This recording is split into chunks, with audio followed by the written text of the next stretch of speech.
প্রিয় দর্শক, সংবাদপত্রে বাংলাদেশ অনুষ্ঠান থেকে আমি রেজানুর রহমান আপনাদেরকে স্বাগত জানাচ্ছি।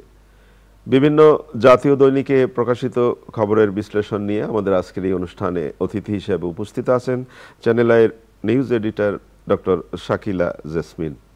কেমন আছেন? জি, ভালো আছি।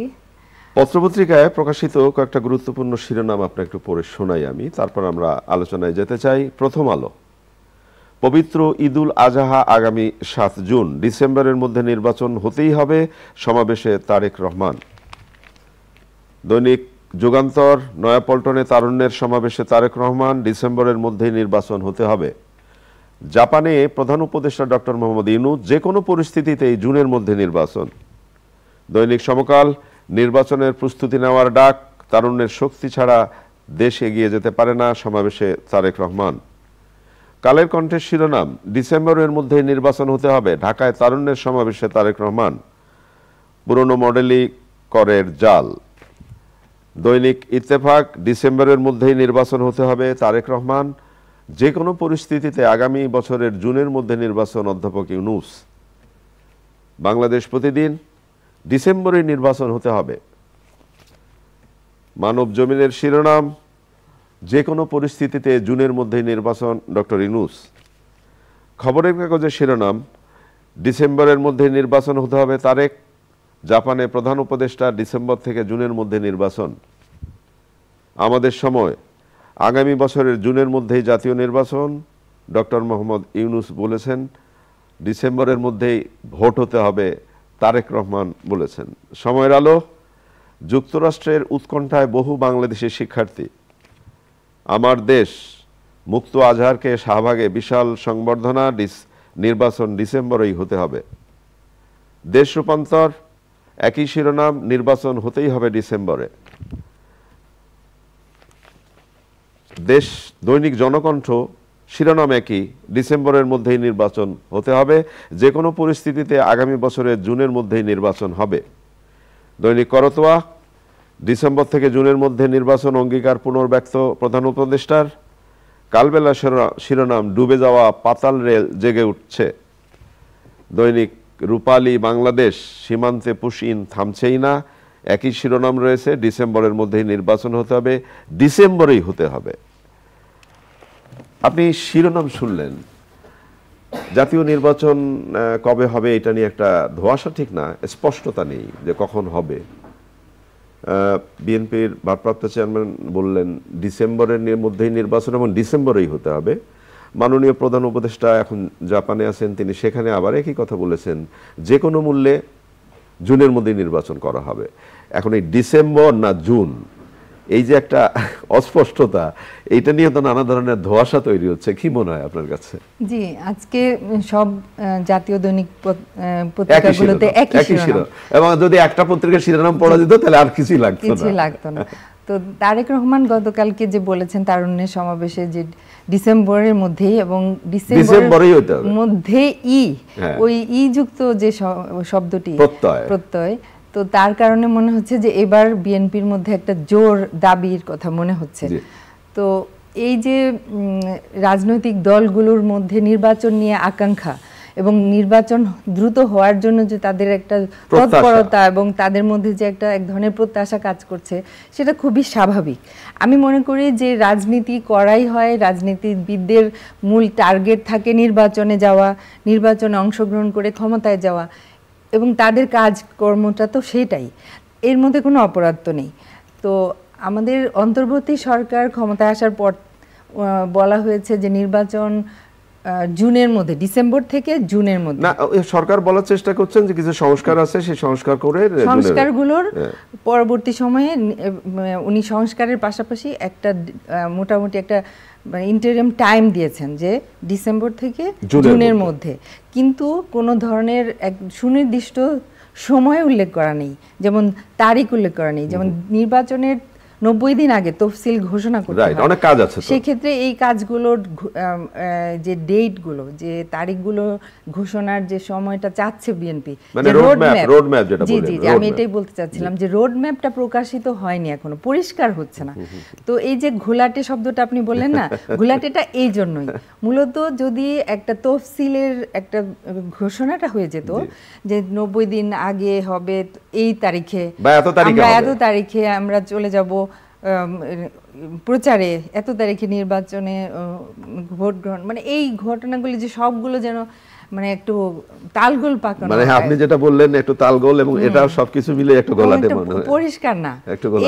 এই জায়গাটাতেই নির্বাচনের জন্য যে রাজনৈতিক দলগুলোর যে আকাঙ্ক্ষাটা পরিষ্কার হচ্ছে না তাদের কাছে, তারা এই জন্যই বারবার প্রেসার তৈরি করছেন, আমার যেটা মনে হয়। আচ্ছা আচ্ছা, তো সেটা এই প্রেসারটা এটা তো স্পষ্টই যে আমার মনে হয় যদি এটা খুব শীঘ্র ওই যে রোডম্যাপ যেটা বলা হলো, রোডম্যাপ হলে তাহলে মনে হয় রাজনৈতিক একটা পরিস্থিতি যে একটা উত্তেজনাকর, সেটার হয়তো প্রশমন হতে পারে। সচিবালয়ে প্রায় 4 দিন ধরে নানা ধরনের অচল অবস্থার সৃষ্টি হলো এবং একটা খুব দুর্ভাগ্যজনক পরিস্থিতির সৃষ্টি হয়েছিল। 1 ঘন্টার কর্মবিরতি এখন রেখেছেন তারা, প্রতিদিনই সারা দেশে 1 ঘন্টার কর্মবিরতি থাকবে, যেটা সরকারের পক্ষ থেকে বলা হচ্ছে মাননীয় প্রধান উপদেষ্টা জাপান থেকে ফেরার পরে তাদের সাথে বসবেন। তো সেটা তো একটু আশার আলোই দেখা যায় না, কি মনে হয় আপনার কাছে? আমি মনে করি যে সবকিছুর মধ্যে যে একটা মানে আন্দোলন এক ধরনের উত্তেজনা, এই পরিস্থিতিটা আসলে দেশের অগ্রগতির জন্য একটা বাধা। তো আমি আশা করব যে অবশ্যই সমাধান আসবে খুব তাড়াতাড়ি। প্রধান উপদেষ্টা দেশে ফেরার পর উনি এই ব্যাপারটাতে হস্তক্ষেপ করবেন, এবং ইতিমধ্যে সম্ভবত গতকাল 1-2জন উপদেষ্টা তারা বলেছেন যে আপাতত এই বিষয়টায় তাদেরকে উদ্যোগ না নিতে, মানে তারা যেন আন্দোলনের জন্য না করেন, তো তারা দেখছেন ব্যাপারটা, তারা এক ধরনের আশ্বাস দিয়েছেন। কিন্তু তারপরও 1 ঘন্টা করে কর্মবিরতি তারা চালিয়ে যাবেন বলে ঘোষণা দিয়েছেন। তো নিশ্চয়ই একটা সমাধান আসবে বলে আমি আশা করি। তবে আশা করতে পারি আমরা যে সমাধানটা যত দ্রুত হয় তত ভালো, তার কারণ এই ধরনের আন্দোলন সংগ্রাম হলে দেশটাই আসলে ক্ষতিগ্রস্ত হয়। সর্বোচ্চ জায়গা থেকে যদি আন্দোলন হয় তাহলে তো সচিবালয়, সেখানে আসলে দেশের পরিস্থিতিটা তো আমরা যেটাকে হার্ট বলি, একটা দেশের একটা হার্ট আর কি, সেই জায়গা থেকে যদি এরকম অসন্তোষ থাকে তাহলে তো সেটা একটা অস্থিরতার জায়গা তৈরি করে। আচ্ছা আপা, একটা জিনিস আমি একটু আলাপ করতে চাই, আমরা যে সময় এখন কথা বলছি সেই সময় ঢাকা শহর পুরোপুরি বৃষ্টি এবং যানজটে একটা অস্থির হয়ে গেছে, একটা স্থবির হয়ে গেছে। এবং গতকাল আমি আবারও মানে খুব শ্রদ্ধার সঙ্গে বলি, রাজনৈতিক আন্দোলন করার অধিকার সবারই আছে এবং রাজনৈতিক সমাবেশ করার অধিকার সবারই আছে, কিন্তু গতকালের ঘটনাটাই যদি বলি, বিএনপির তারুণ্যের সমাবেশ ছিল, পল্টন এলাকা থেকে সমস্ত বিভিন্ন জায়গা থেকে মানুষজন এলেন এবং এটাই স্বাভাবিক, আসবেন। এবং একই সাথে জামায়াত নেতা আজহার সাহেবের মুক্তি উপলক্ষে আবার শাহবাগ মোড়ে আবার একটি সমাবেশ ছিল। সবকিছু মিলিয়ে এটা তো আপনি মানেন যে ঢাকা শহরের কোনো একটা জায়গায় যদি ছোট্ট একটা সমাবেশ হয়, আপনি যদি রাস্তাটা বন্ধ করে দেন তাহলে টোটালটা ওই পানি যাওয়ার মতো সব বন্ধ হয়ে যায় এবং যে দুর্ভোগ হয়, অবর্ণনীয় দুর্ভোগ সৃষ্টি হয়। আমি বিশেষ করে শাহবাগকে একদম মাঝখানে, তো তার যে চৌরাস্তাটা, এটা যদি দখল করে যে কোনো আন্দোলন বা যে কোনো সমাবেশ হয়, এবং ওই পাশে যেহেতু পল্টনে হয়তো একটা কর্নার শহরের, কিন্তু এই হার্টের মধ্যে যখনই কোনো কিছু হয় এই শাহবাগ কেন্দ্রিক, এটার প্রভাবটা সারা শহরে ছড়িয়ে পড়ে।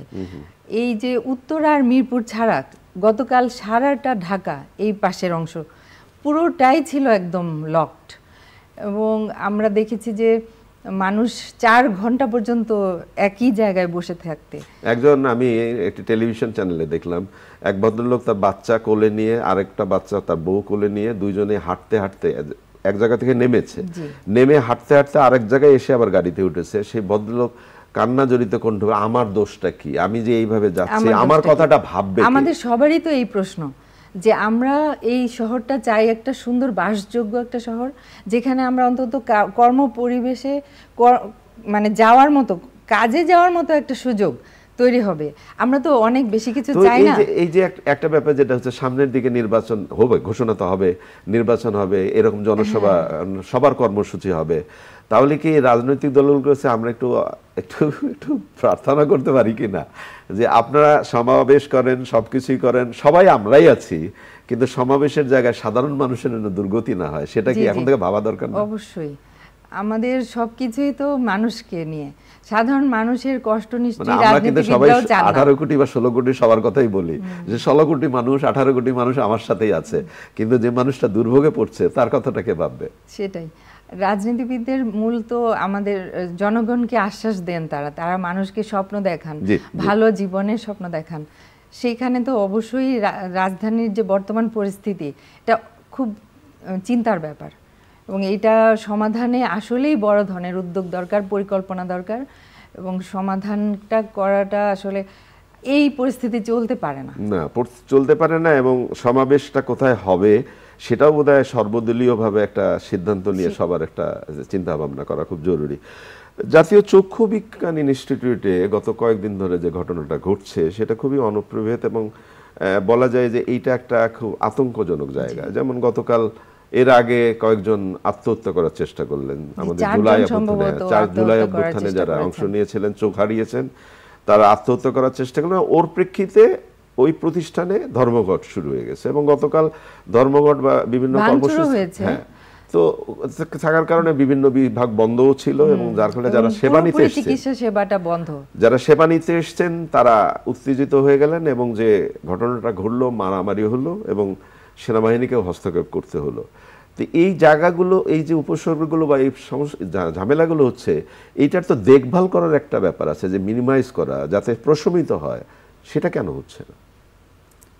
আসলে প্রত্যেকটা জায়গার মতোই এখানেও একটা অস্থিরতা বেশ কিছুদিন ধরেই দেখছি, এবং জুলাই আন্দোলনে যে আহতরা তাদের মধ্যে অনেকেই বলেছেন যে তাদের সেই সেবাটা তারা পাচ্ছেন না। তারা আবার কারো কারো বক্তব্য যে তাদের বিদেশে নিয়ে যাওয়া হলো, কিন্তু তারপরেও তারা পুরোপুরি কেন এখনো সুস্থ হয়নি। তো নিশ্চয়ই তাদের একটা তাদের দাবিটা মূলত পূরণ করা উচিত, এদিকে যত্ন নেওয়া উচিত, এবং তাদের চিকিৎসা পরবর্তী সময়েও তো তাদের মানে একটা মানুষের চোখ তো খুবই খুবই ইম্পর্টেন্ট, সেই চোখ হারিয়ে তারা তাদের মানসিকতা, চোখ ইম্পর্টেন্ট মানে আমার চোখ নাই তার মানে তো আমি তো অসহায়, আর তো কিছুই নাই, তাদের সাইকোলজিক্যাল যে ট্রিটমেন্টটা ওইটা মনে হয় চিকিৎসা পরবর্তী সময়টা দরকার। কারণ একজন চোখ জন্মগতভাবে একজন অন্ধ, আর একজন পরবর্তীতে কোনো কারণে অন্ধ হয়ে যাওয়া, তার মধ্যে অনেক পার্থক্য আছে। তাকে এই পরবর্তীতে নতুন পরিস্থিতিতে খাপ খাইয়ে নেওয়া, তার ভিতরে হতাশা দূর করা, আমি শুধু ওদের জন্যই না সবার জন্যই এই ব্যাপারটা খুব কঠিন কিন্তু মেনে নেওয়া, যে কারণে ওদের মধ্যে অনেক অসন্তোষ, এবং তাদের চাওয়া পাওয়া ছিল একটা নিশ্চয়ই, যে কারণে তারা আন্দোলনে নেমেছিলেন, সেগুলো পূরণ করা। আমার মনে হয় সমস্যাটা সমাধান হবে, এবং শিগগিরই এই ব্যাপারে সরকার উদ্যোগ নেবেন। উদ্যোগ নেওয়াটা খুবই জরুরি। একেবারে আমরা অনুষ্ঠানের শেষের দিকে, আমি জানি আপনি ক্রিকেট ভালোবাসেন এবং ক্রিকেট নিয়ে একটু আলোচনা করতে চাই। পাকিস্তানে আরব আমিরাতে হারার পরে পাকিস্তানে খেলতে গেল, আমরা ভাবলাম যে বোট করি বোধহয় জেগে উঠবে, কিন্তু গতকাল পাকিস্তানের সাথে আবার হারলো টি-20-তে বাংলাদেশ। এখন কি মনে হয় যে ক্রিকেট কি এগোচ্ছে, কি মনে হয় আপনার? আসলে বাংলাদেশের ক্রিকেটকে তো সবাই ভালোবাসি, আমরা পুরো মানে বাংলাদেশ যাই খেলুক তারপরও আছি বাংলাদেশের সাথে। তো আশা করি এই ব্যাপারটায় নতুন কমিটি হয়েছে, সব কিছু নতুন করে চেঞ্জ হচ্ছে, তো এখানেও নিশ্চয়ই ভালো কিছু আসবে। কোচ চেঞ্জ হয়েছে, বোলিং কোচ আসছে, নতুন খেলোয়াড় যোগ হয়েছে, এবং পাইপলাইনে অনেক ভালো খেলোয়াড় আছেন। আশা করছি পরবর্তীতে আমরা সুদিন দেখব। তো একটা খেলায় মানে আশা নিয়ে বসি, তো আশাটা পূর্ণ হয় না, তখন অবশ্যই মনটা খারাপ হয়। দেশকে ভালোবাসি, দেশের জন্য দেশের খেলাকেও ভালোবাসি, তো তারপরেও টাইগারদের সাথে আছি আমরা। আশা করছি পরবর্তী সময়ে নেক্সট খেলায় তারা অনেক ভালো করবে। হেরে গেলেও তার সাথে আছি, যেহেতু বাংলাদেশ সাথে আছে।